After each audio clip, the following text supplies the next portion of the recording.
J'ai investi plus de 10 millions d'euros en publicité sur les 24 derniers mois et je vais te montrer étape par étape comment tu vas pouvoir scaler toi aussi et passer de 10 à 100 000 euros par mois grâce aux publicités. Alors, on n'a pas fait des tests ou des campagnes de notoriété. Nous, c'est uniquement des campagnes de performance avec un retour sur investissement rapide. Et ce que je vais te dire aujourd'hui, tu ne vas pas l'apprendre dans une formation ou encore dans une pub YouTube. C'est exclusif. C'est des informations que j'ai pu apprendre avec l'expérience. Donc, ça vaut énormément d'argent. Donc tout ce que tu vas entendre, c'est des leçons que moi-même j'ai payé très cher. C'est ce qui m'a permis de passer de 0 à plus de 30 000 euros par jour dépensés en publicité. Et c'est des leçons que j'ai appris avec l'expérience que tu vas pouvoir en bénéficier dans ton business. Alors maintenant, si tu veux aussi bénéficier de cette expérience et éviter les erreurs que j'ai pu faire, reste bien jusqu'à la fin parce que je vais te partager les formats qui fonctionnent et aussi également un document privé que je donne à mes clients d'agence que tu vas pouvoir avoir pour passer de 0 à 30 000 euros par jour en publicité. Donc si tu démarres de 0, reste bien jusqu'à la fin parce que j'ai ça à te donner. Donc on va parler du branding. Pourquoi du branding? Parce qu'aujourd'hui en 2025, le marché il a changé et sur les publicités, c'est ce que j'appelle un must-have. Tu es obligé de l'avoir. C'est même pour ça que je me suis lancé sur les réseaux. Aujourd'hui, tous les coûts publicitaires, ils explosent. Et donc, si tu n'as aucune présence en ligne, si tu n'as aucun branding, si tu n'as pas une marque claire, une identité forte et justement une vitrine qui est cohérente, derrière, ça va être un vrai problème pour pouvoir scaler avec les publicités. Pourquoi? Parce qu'en publicité, ce qu'il y a de plus important, c'est le coût d'acquisition.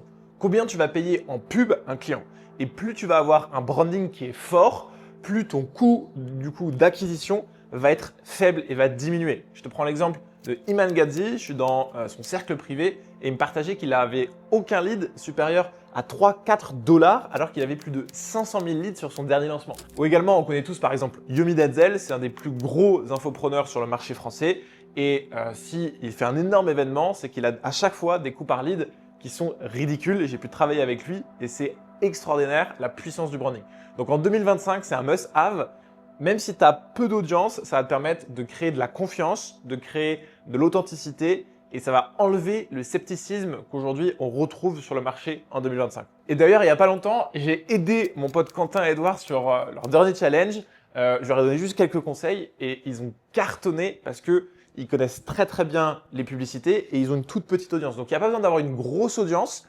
Tu as juste à avoir une petite audience que tu vas venir qualifier au cours du temps et ça va te permettre d'avoir une présence en ligne. Il faut savoir que les gens, ils vont toujours taper ton nom sur Internet, ils vont fouiller, ils vont regarder. Et donc d'avoir cette vitrine, ça va te permettre aussi, dans le processus d'achat, de rassurer le prospect pour que derrière, il puisse passer à l'action et te donner son argent. Alors maintenant, tu vas me dire, mais ok Jean, comment je bosse ça maintenant pour moi? Je ne suis pas expert du branding, je te rassure. Moi non plus, il y a 3 tips concrets que je peux te donner. 1, tu vas bosser ton message unique. Il faut que tu aies un positionnement qui soit clair pour le marché et que tu aies un message, une transformation unique que tu proposes.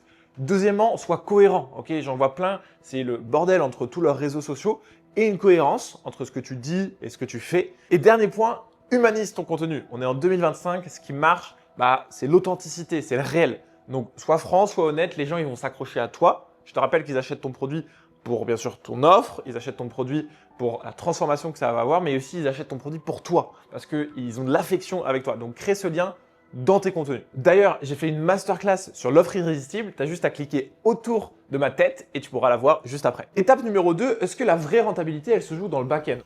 On me dit tout le temps, ouais, donc il faut acquérir des prospects, il faut acquérir des clients à faible coût et derrière, on va les rentabiliser à fond sur le back-end. Moi, je ne suis pas forcément d'accord avec ça. Je suis un grand fan d'être très agressif en front-end. Donc, ça veut dire quoi? L'idée, c'est que dès qu'on met de la publicité, 1 euro en publicité au début, on puisse faire x3 sur la semaine. Moi, j'adore, c'est un vrai kiff. C'est quand j'investis en publicité, je vais avoir un retour sur investissement qui est immédiat.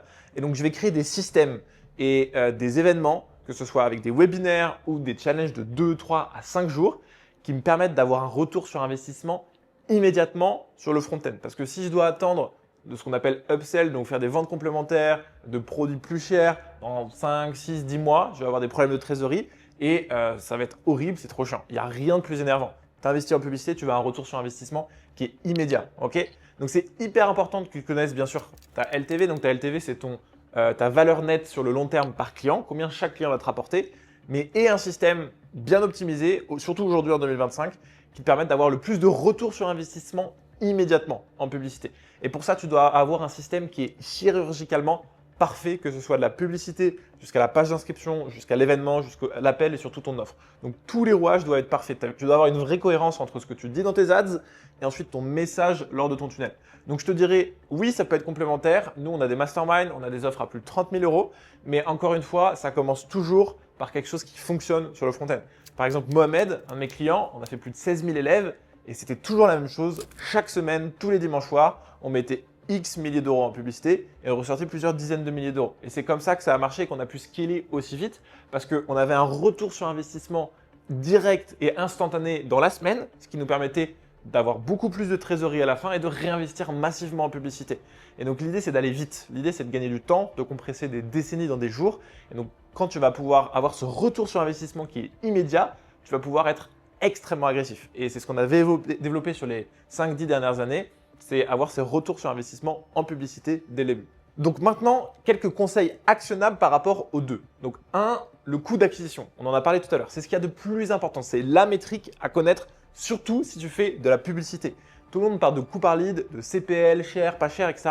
En vrai, on s'en fout parce que tu peux avoir des coûts par lead qui sont pas chers, mais si derrière ton lead, il est pas qualifié, il est dégueulasse, et ben en fait, tu vas avoir un coût d'acquisition qui est extrêmement cher.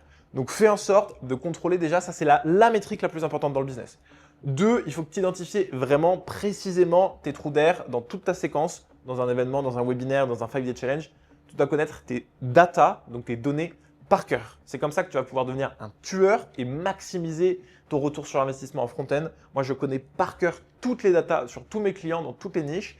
J'ai des KPI que je suis et que je respecte. Et c'est ça qui me permet d'être un tueur et de faire des retours sur investissement, parfois x3, x4 sur le cash encaissé au début. Okay, et ensuite, ce qui est intéressant, c'est de regarder un mois après combien de cash tu as encaissé. Parce que tout le monde parle en facturé, mais on s'en fout du facturé. Le plus important, c'est quoi le profit qui te reste à la fin du mois sur le cash encaissé. J'ai mis 100 000 euros en publicité. Combien de profit, de bénéfices nets je tire à la fin du mois? Et donc, est-ce que c'est 100? Est-ce que c'est 200? Et donc ça, c'est hyper important parce qu'on est souvent dans le fantasme du facturé, de dire j'ai fait X centaines de milliers d'euros, alors que tu n'as rien fait du tout, Coco. Tu as juste perdu de l'argent ce mois-ci. Okay, donc c'est hyper important d'être ultra exigeant sur tes datas. C'est comme ça que derrière, on va pouvoir être beaucoup plus agressif sur le scaling. Et c'est justement le point numéro 3. Et d'ailleurs, avant de passer au point numéro 3, je te parle maintenant de la ressource que je t'offre 100% offert. C'est une ressource qu'on donne à nos clients mastermind qui ont payé plus de 30 000 euros. Donc, c'est une feuille de route qui va te permettre de passer de 0 à 30 000 euros par jour en publicité. Donc, si tu n'as jamais lancé de publicité et que tu démarres, tu vas pouvoir avoir le détail de qu'est-ce qu'on fait, quels sont les paramétrages qu'on utilise et ensuite dans ton scaling, donc dans ta montée à l'échelle au fur et à mesure pour passer à 1 000 euros par jour, puis à 2 000 euros par jour, 10 000 euros par jour. Et nous, aujourd'hui, on a des budgets qu'on gère à plus de 30 000 euros par jour sur certains clients. Donc, c'est 100% offert. Tu as juste à cliquer dessus.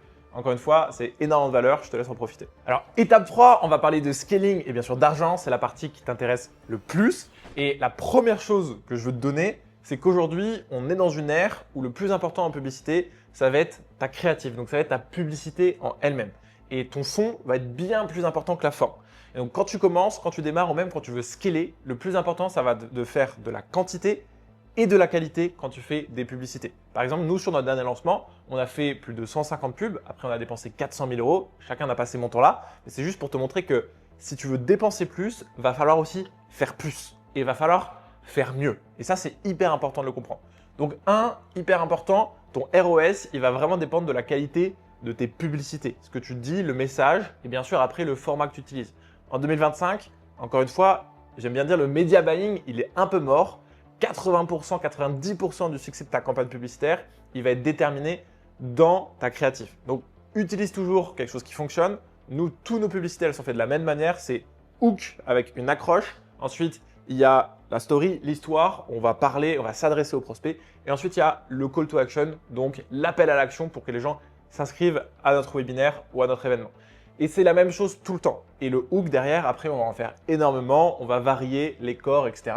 Par exemple, sur notre dernier lancement, on avait vu qu'il n'y avait pas tellement de créatifs qui cartonnaient. On a retourné des hooks avec plein justement de formats différents. Ça peut être des micro-trottoirs, ça peut être ce qu'on appelle des ads moches aussi. Ça marche très très bien, des ads authentiques et ça fonctionne très très bien.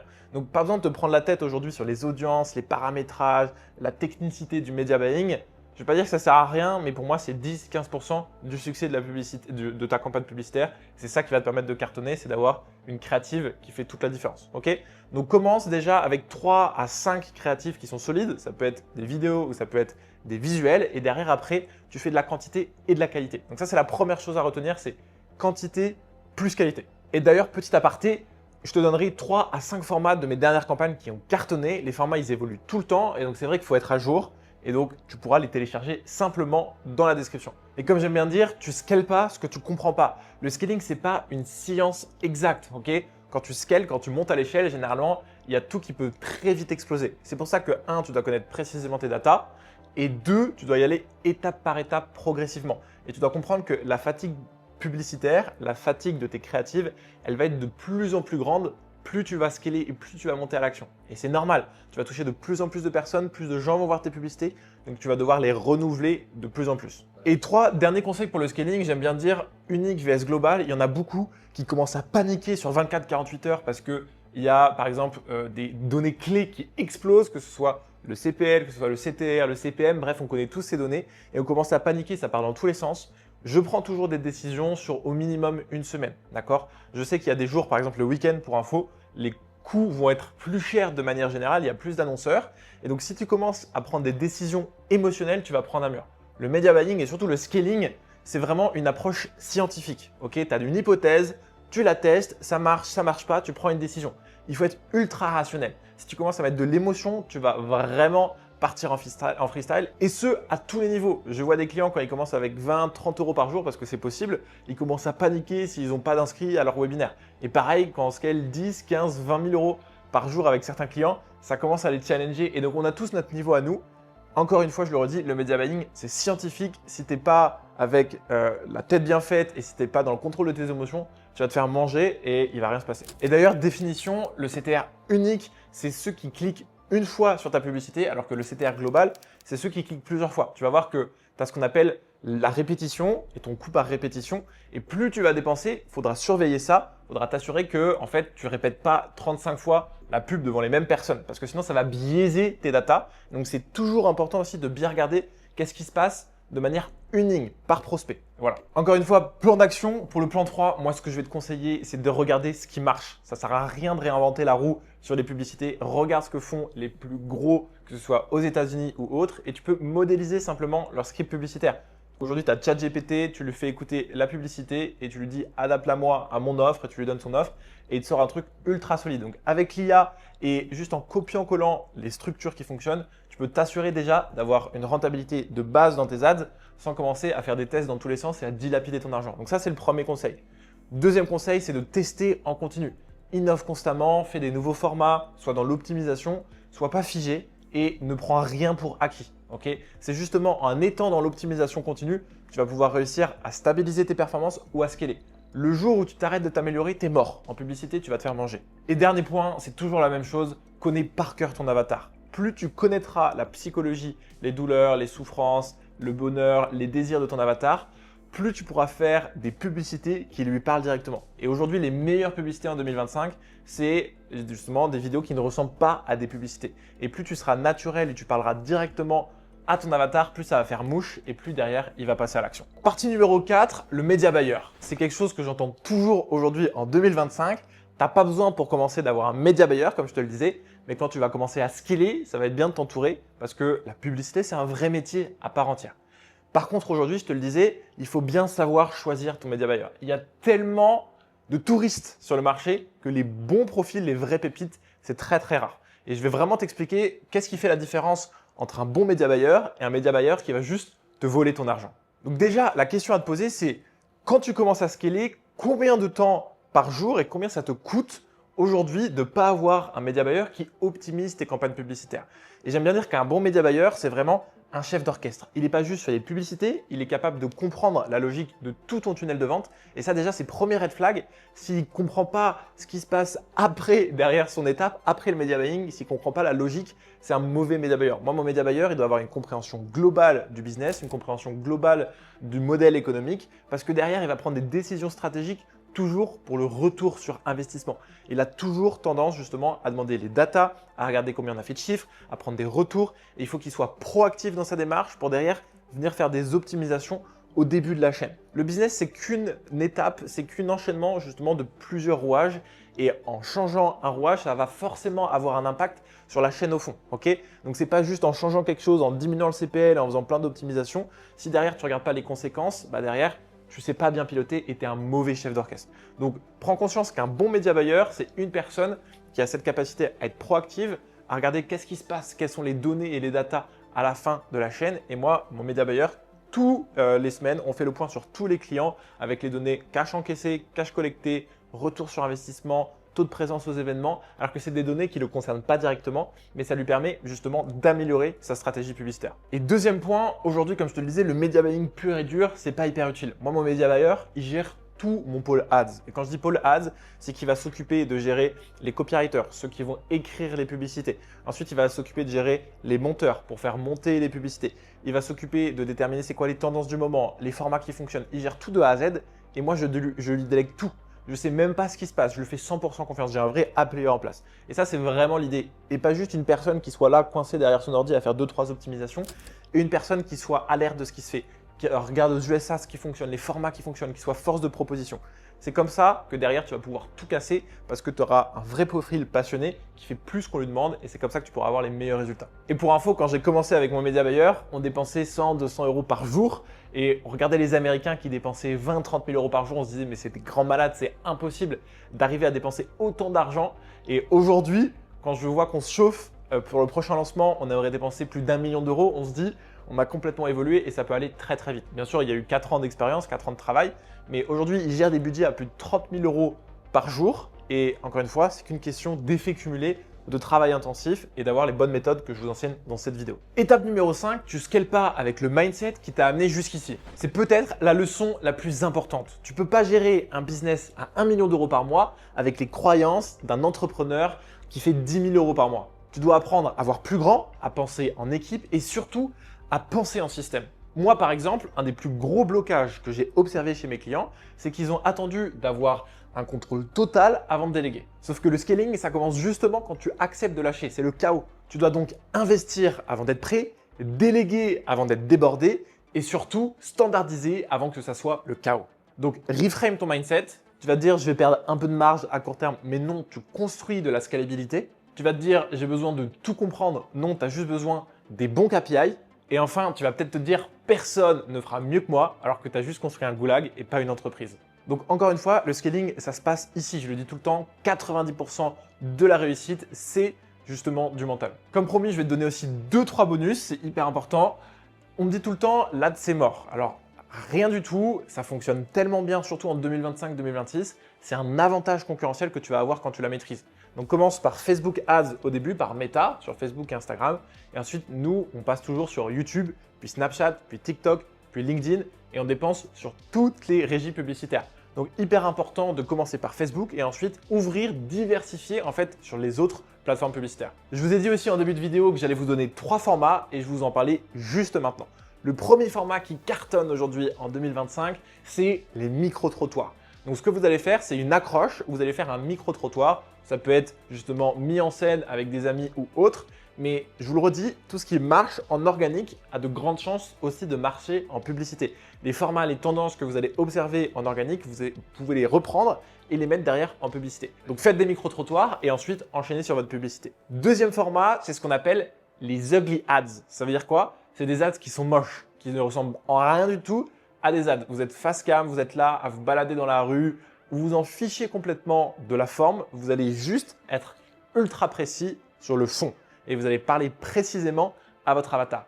Ça fait toute la différence. Les gens, ils en ont marre de voir des pubs qui sont léchées, qui sont toutes les mêmes, etc. Une meilleure pub, je vous le redis, c'est ce qui ne ressemble pas à une publicité. Et un énorme banger, c'est le format podcast. Quand vous faites une ad scriptée et vous la mettez en scène sous un format podcast, vous êtes sûr que votre ad, elle cartonne. Donc voilà, 3 formats que vous pouvez utiliser. Et je vous rappelle, le format, il est extraordinaire. Il va vous permettre d'avoir un vrai succès sur vos ads. On s'en fout derrière de la forme, juste en mettant le bon format avec le bon script, ça va faire toute la différence. J'espère que la vidéo vous a plu. Je vous le redis, vous avez le document où je vous explique comment passer de 0 à 30 000 euros par jour de manière 100% offerte. Vous pouvez le cliquer et le télécharger dans la bio.